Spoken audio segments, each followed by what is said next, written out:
আসসালামু আলাইকুম। আমার নাম মোহাম্মদ আব্দুর রহিম। আপনারা দেখছেন এআর এক্সপেরিমেন্ট। তো আপনারা টাইটেল এবং থাম্বনেল দেখে বুঝেই গেছেন যে আমি কী নিয়ে ভিডিও বানাবো। তো চলুন আর দেরি না করে ভিডিওটি শুরু করা যাক। তো প্রথমে আমরা BD136 মডেলের একটি ট্রানজিস্টর নেব।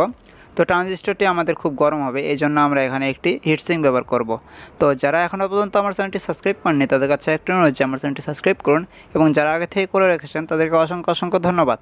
তো আপনারা দেখতেই পাচ্ছেন যে আমি এখানে থার্মাল পেস্টের বদলে থার্মাল প্যাড ব্যবহার করছি। তো আপনারা এখানে থার্মাল পেস্ট ব্যবহার করলেই হয়ে যাবে। তো আপনারা দেখতে পাচ্ছেন যে আমি ট্রানজিস্টরটি হিটসিংয়ের সাথে লাগিয়ে নিয়েছি। তো এরপর আমরা কি করব, একটি 1 কিলো ওহম রেজিস্টর নেব এবং এটিকে আমরা ট্রানজিস্টরের তৃতীয় পিনের সাথে সোল্ডারিং করে নেব।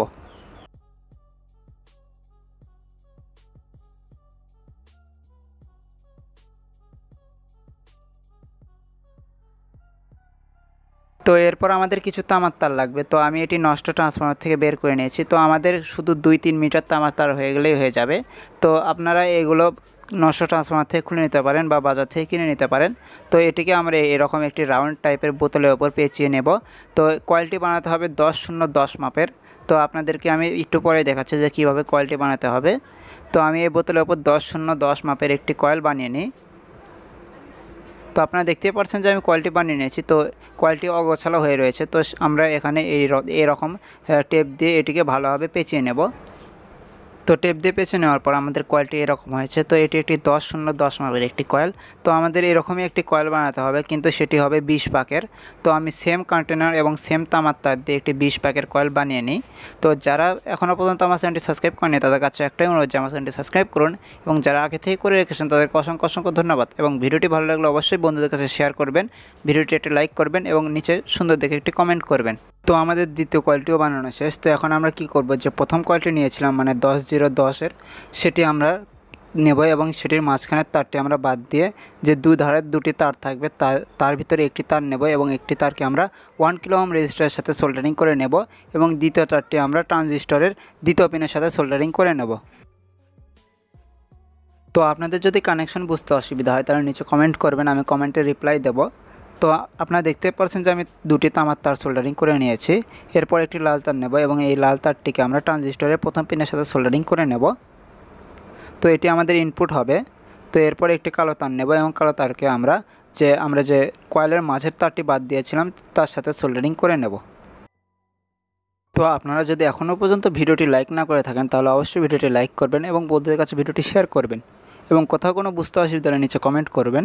তো আপনারা দেখতে পাচ্ছেন যে আমি কালো তারটি সোল্ডারিং করে নিয়েছি।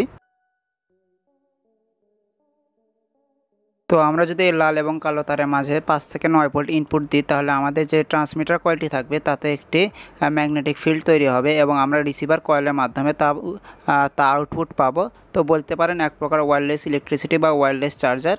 তো একটু পরে দেখাচ্ছি যে এটি কাজ করে কিনা। তো সেজন্য আমাদের একটি এলইডি লাইট এই যে রিসিভারটি থাকবে তাতে আমরা সোল্ডারিং করে নেব। তো আমি এখানে একটি লাল এলইডি লাইটটি সোল্ডারিং করে নিচ্ছি।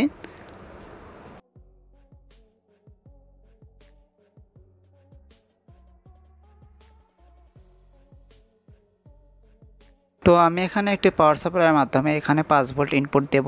তো আপনারা চাইলে এখানে ব্যাটারি ব্যবহার করতে পারবেন বা পাওয়ার ব্যাংক ব্যবহার করতে পারবেন।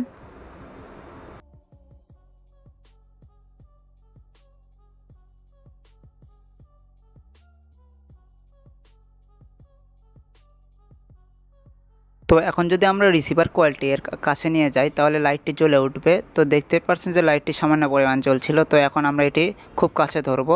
তো দেখুন এটি খুব ভালোভাবে কাজ করছে। তো এটি অনেক দূরে থাকা সত্ত্বেও এটি খুব ভালোভাবে কাজ করছে। তো আপনাদের মনে সন্দেহ থাকতে পারে যে এটি দিয়ে মোটর চলবে কি না। তো আমি পরীক্ষা করেছিলাম, তো এটি দিয়ে মোটর চলে না, কারণ মোটরের জন্য উচ্চ এম্পিয়ার প্রয়োজন। তো এটি আমাদের উচ্চ এম্পিয়ার প্রদান করে না। তো দেখতে পাচ্ছেন যে লাইটটি জ্বলছে। তো এটি দিয়ে আপনারা এরকম লাইট জ্বালাতে পারবেন, মানে এরকম 3-4টা লাইট হলে খুব সহজে এটি জ্বালিয়ে দেয়। তো আজকে ভিডিও এইটুকুই। ভিডিওটি ভালো লাগলে অবশ্যই চ্যানেলটি সাবস্ক্রাইব করবেন, ভিডিওটি একটু লাইক করবেন, ভিডিওটি বন্ধুদের কাছে শেয়ার করবেন। তো দেখা হচ্ছে পরে কোনো ভিডিওতে। ভালো থাকবেন, আল্লাহ হাফেজ। তো যার আগে আরেকবার বলে নিচ্ছি, তো ভিডিওটি অবশ্যই লাইক করবেন, কারণ ভিডিও বানাতে অনেক কষ্ট হয়, এবং ভিডিওটি পুরোপুরি দেখবেন। যদিও এটি শেষে বলছি তাও পুরোপুরি দেখবেন।